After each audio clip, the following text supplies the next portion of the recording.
Vous pensez qu'à force d'Instagrammer les coulisses de Valérian, Luc Besson risque bien de nous gâcher la magie du cinéma? Ça tombe bien, nous aussi.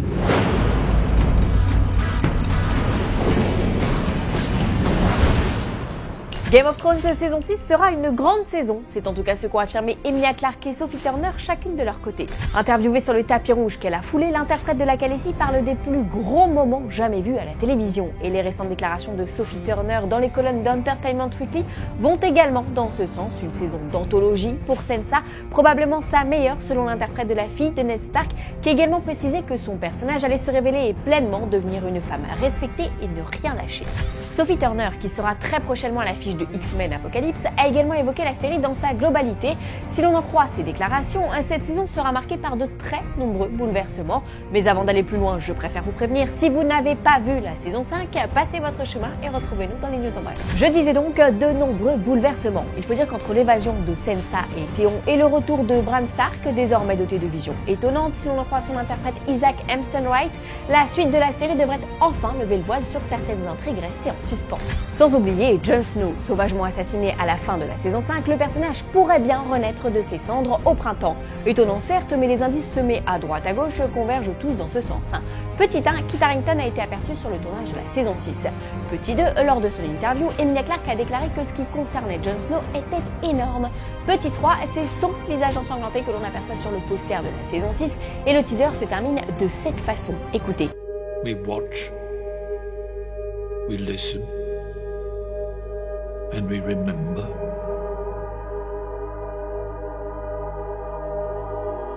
The past is already written. The ink is dry.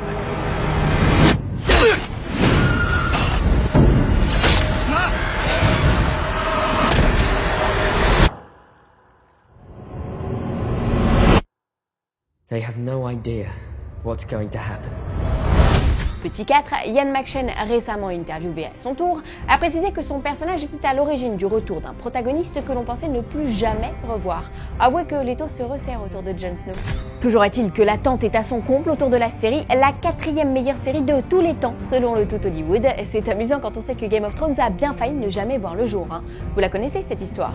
Eh bien en 2009, le pilote n'a pas du tout convaincu la chaîne, mais l'attente est telle autour de cette série qu'il est hors de question d'y renoncer. Les showrunners et créateurs David Benioff et D.B. Weiss reprennent alors le chemin des plateaux. Peu de temps après, on les félicite d'avoir transformé, et je cite, une sombre merde en un pilote absolument brillant. En attendant la reprise, le 24 avril sur HBO, découvrez 3 teasers centrés sur les maisons Stark, Lannister et Targaryen. Comme dans la Civil War, c'est à vous de choisir votre camp.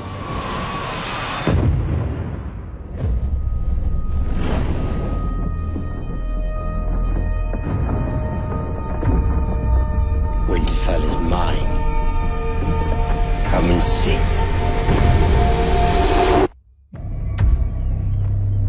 Every one of us is poor and powerless. And yet together, we can overthrow an empire.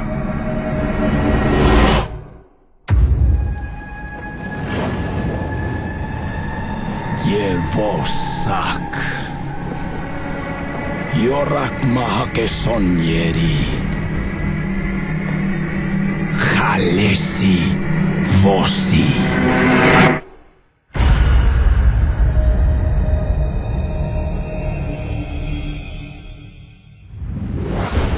Aussi baraqué qu'Henry Cavill qui commence l'entraînement pour Justice League. Voici les news en bref. Vous le savez, au cinéma, Bruce Banner parle et Hulk tape. Mais il se pourrait bien que les choses changent dans Thor 3. Pourquoi faire? Eh bien tout simplement pour montrer que sous cette montagne de muscles, il y a un petit cœur qui bat. Ou un gros. Enfin un cœur quoi. Le monstre aussi est doté d'une conscience. Ça permettrait ainsi de faire évoluer encore davantage le personnage et de faciliter son utilisation dans Avengers 3.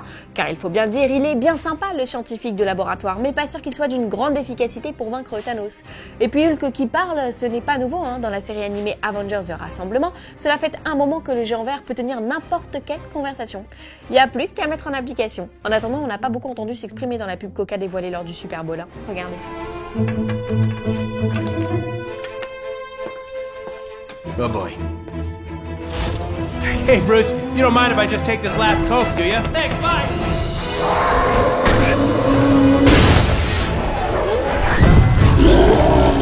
you do mind. Sorry! Kind of. Hey, minican coming through! Dead end. Not awesome. Okay, okay. Wow, so angry.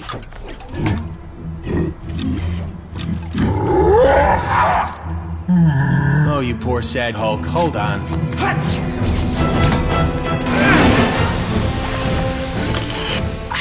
Wow, you have the greenest eyes.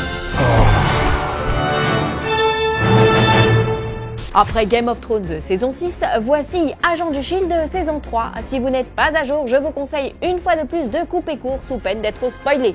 Alors on y va. La série reprendra avec l'épisode 11 intitulé Rebond ou Bouncing Back en anglais.